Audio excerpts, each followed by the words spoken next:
Hello, welcome to another video. It's been ages since I've done one really, so excuse my face because it's very humid today and I've been raking stone to fill in a hole. It's necessary, it's where a birch tree had to be removed. But it led me to think about creativity, because on the one hand, I'm a creative, that's what I do. If I have an idea, I'll then think of 20 more variations of the idea.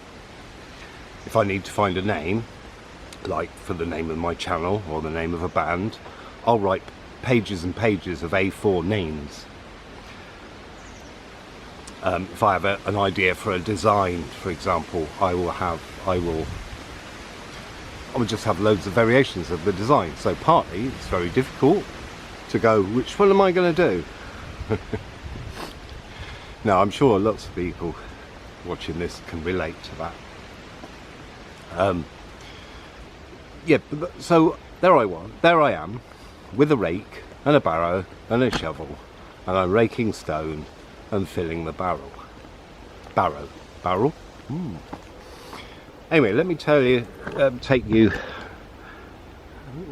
can't quite see through the gate. Nice, it's just a field of Queen Anne's lace.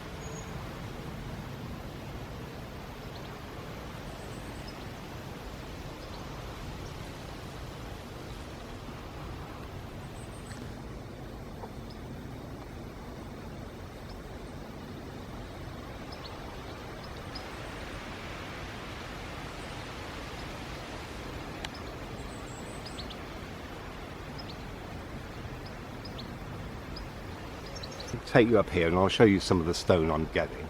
I'm now down in the fruit cage getting smaller bits of stone as a kind of filler cover up bit. But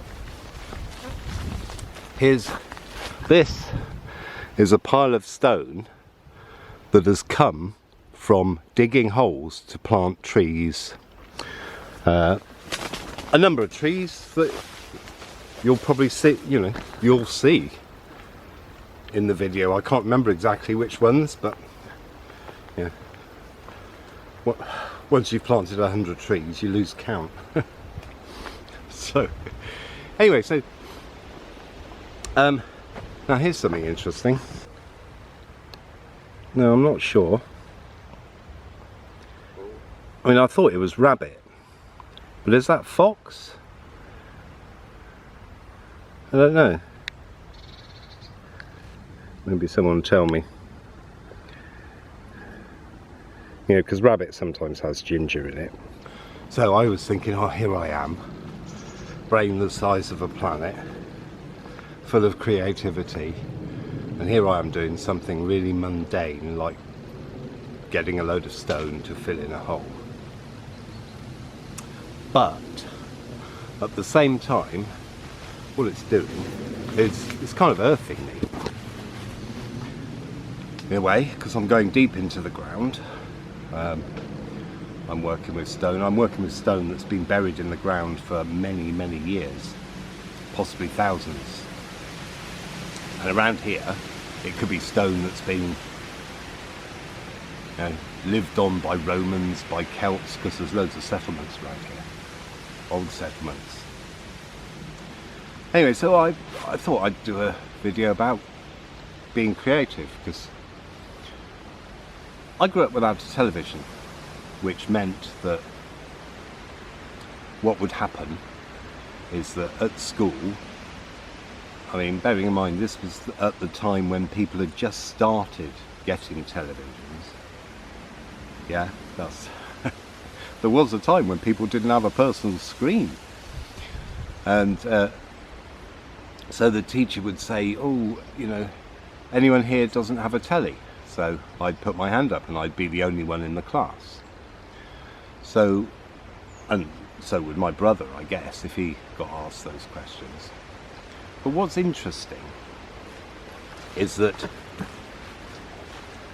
we only had 2 toys, really, 3 maybe. We had lots of soft toys, which we'd use as players in football matches or cricket matches. But we also had Subutio, which was one of our favourite games, and we used to play loads.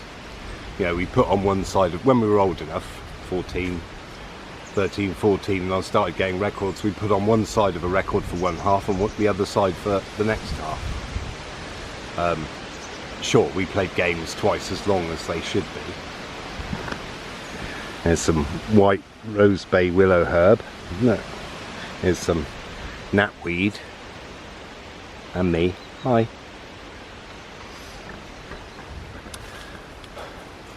And along with Subutio, we also had Lego. Now with Lego, we made everything.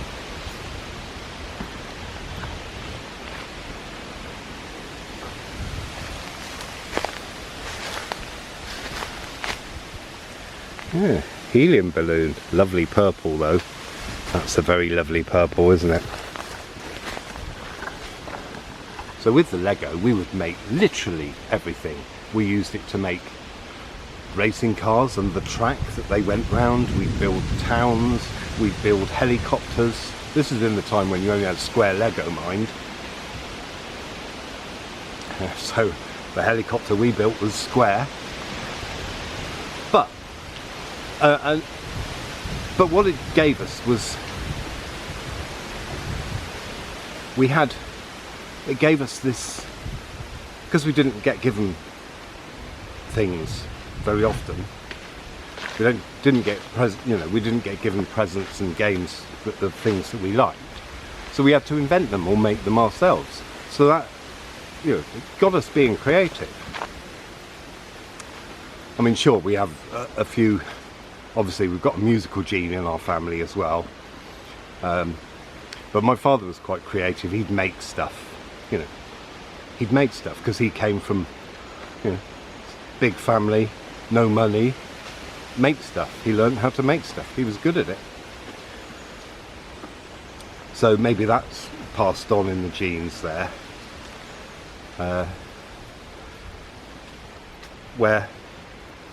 So we grew up somewhere where things were made. So that kind of led me somewhere, because when you then go to school and you're creative but intelligent, what happens is they ignore the creative side of you, because academic side, that's more important than anything,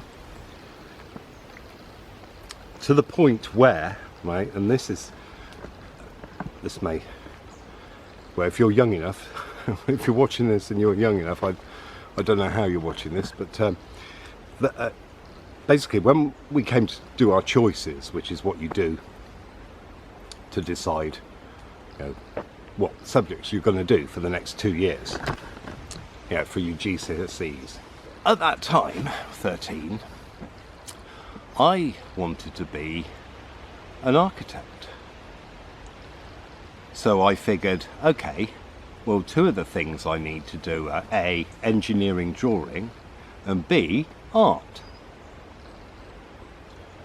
Because how can you design buildings if you don't have any sense of art? Anyway, because of my academic intelligence, I was told that I couldn't do that. So I ended up having to do French and geography, which I had no interest in whatsoever at all. Zilch. Okay? Bizarrely, my great-grandmother was French and my grandfather was a French interpreter during the Second World War. So even though I only did 2 years of French, I can still write in French, I can still speak a bit of it, I can make jokes in French. Il pleut dans la boulangerie. Je suis un grand camion. Oui, je t'aime. Il pleut dans la salle de bain, en la boulangerie. Pourquoi? N'est-ce pas? Regardez, le gare du Nord. And if you speak French, you'll know what that all means. It's limited, but I can still do it, and bearing in mind I haven't done any since I was 15, that's pretty good. Now, another thing that may interest you is that once I realised that they weren't going to let me do the things that I thought an architect would need, okay, now bear in mind, anyone who wanted to be an architect couldn't do those subjects. So no wonder we've got buildings that are a heap of shit. Isn't it? So I then thought, well, maybe I'll be a vet. Oh no, that was it. I found out that being an architect took 7 years of training. So I was like, yeah, that's my youth. That's my youth gone. Because that is also really important. Have your childhood and have a youth. It's necessary. Because if you don't, that will always come out later and be called a midlife crisis or something. Or, you know, not being an adult, or all kinds of derogatory things, when actually what you're doing is going back and reclaiming the thing that you should have done in the first place. So I then thought, well, maybe I could be a vet. And as some of you, or many of you might know, being a vet takes 7 years of training. So out with that then. So after that, we got no help in working out what we wanted to do. So anyway, I did it turns out now that of all the subjects I did at school, I don't use any of them in the work that I do at all, or the creative things that I do at all. Because if you look at it, I didn't do biology, and here I am working as a woodland gardener. I didn't do woodwork, and yet I spent time doing greenwood crafts, making chairs, rattles, eggs, you know, all kinds of things. Wooden spoons, yeah, a whole load of stuff, which I'll put on the screen now. I also did some carving, you know, using bits of bark, and you know, because I knew so many tree surgeons, they'd give me lovely pieces of wood for me to have a go at and do something with. So I got some unique pieces of wood, like laburnum, some old lime, which has a really lovely fragrant bark. I even turned some cherry that I got when I was going out collecting wood, and I used it as incense because the scent was so delicious, and the scent lasted for nearly 20 years. I kept it in a sealed container. It's just incredible. I mean, I just virtually turned this bit of wood down to nothing just to get the scent. And then I did canalware painting, which I sold quite a few. You know, you'd have like a production line of it. And then I then moved into, what's the word? Just moved. That's not the word I wanted to use, but I just moved into doing Celtic knotwork.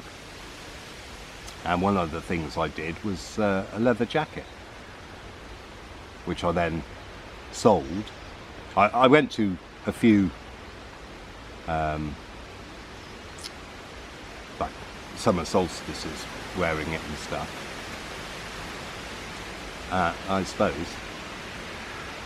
I'd better tell the story. Oh, and also, yeah, I'd better tell the story, hadn't I? So I went to a summer solstice in Avebury, and it never occurred to me that wearing something like that I might get filmed. Anyway, so I wore this jacket, got filmed. Apparently I was on the news. Yeah, just the shot of something, you know, stunning. I mean, it took a while to to do all the designs and paint it, and you know, I had to work with some of the already painted stuff that was underneath on the jacket, if you know what I mean. You know, because even though it was gone, there was still a residue, plus some cuts in the leather made by a dog jumping up at me.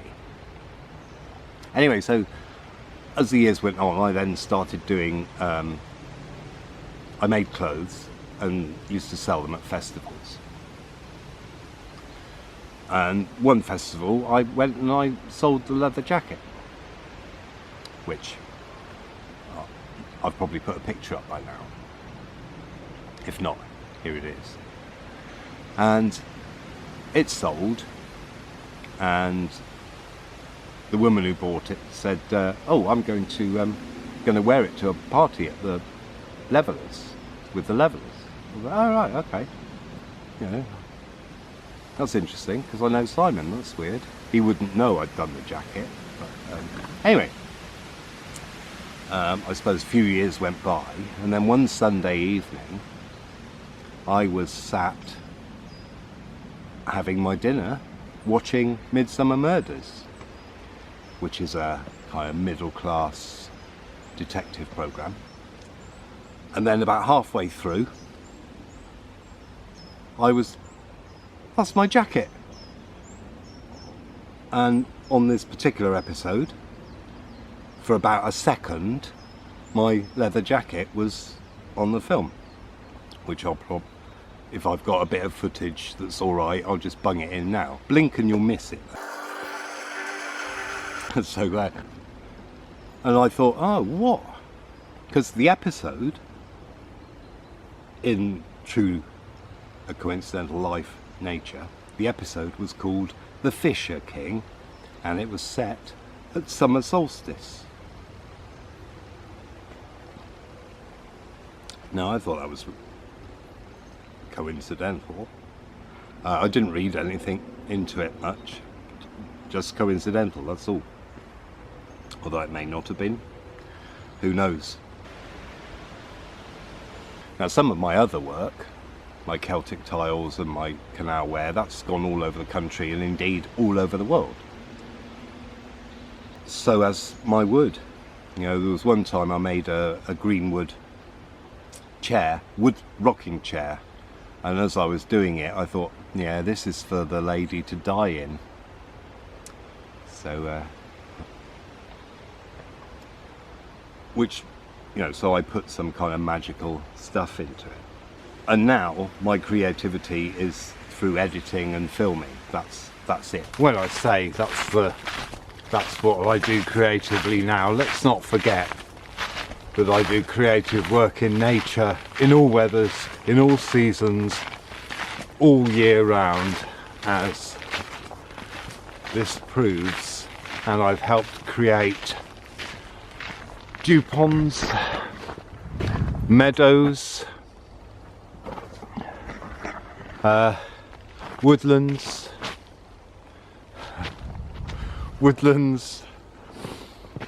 and so many other things, as well as feeding the birds.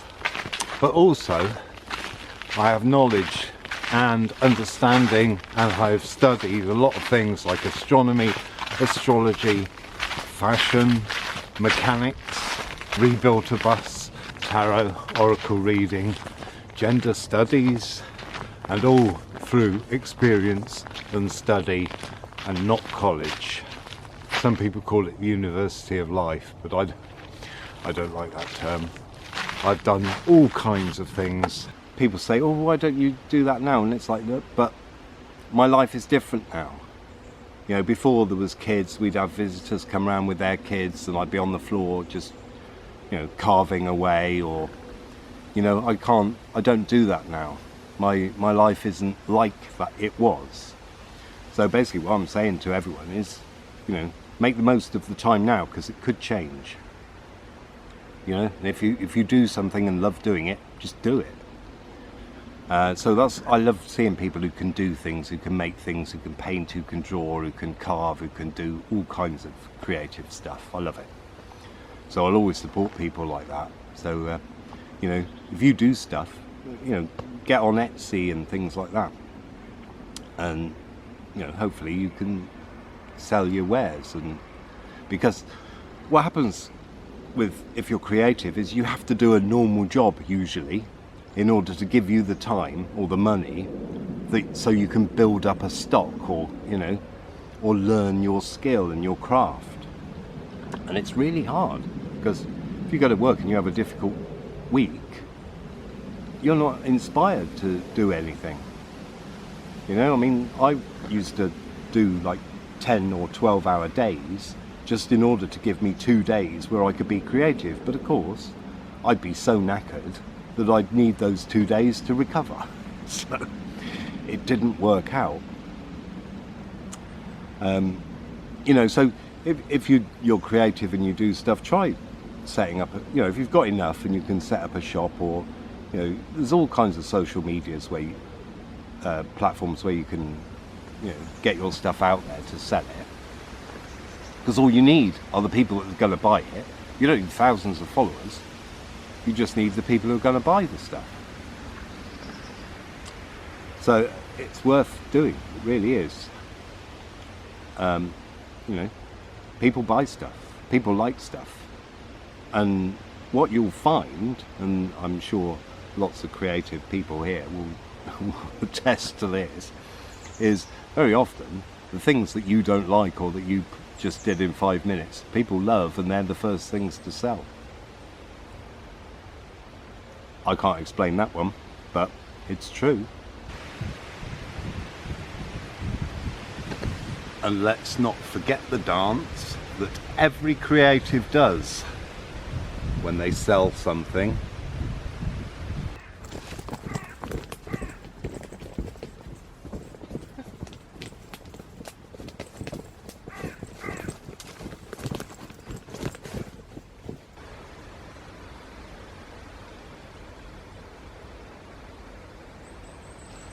And one of the other things I do is I play music. I used to write poetry and prose and short stories. You know, I sing a bit. I have to transpose any music that I want to play in order to fit the tunings I have to have on my guitar for my voice, and indeed for my thumb, to be able to play the chords or the notes. Chords usually. And I suppose it's possible that I would be called a polymath, because I have lots of skills and talents. Lots. You know, not all just creative stuff. I suppose they're mostly creative and spiritual, but, you know, I'm one of those people that can turn their hand to anything and be really good at it, which doesn't please the people who can't or aren't. You know, it does upset them. So I do struggle with some dodgy energies that I have to deal with.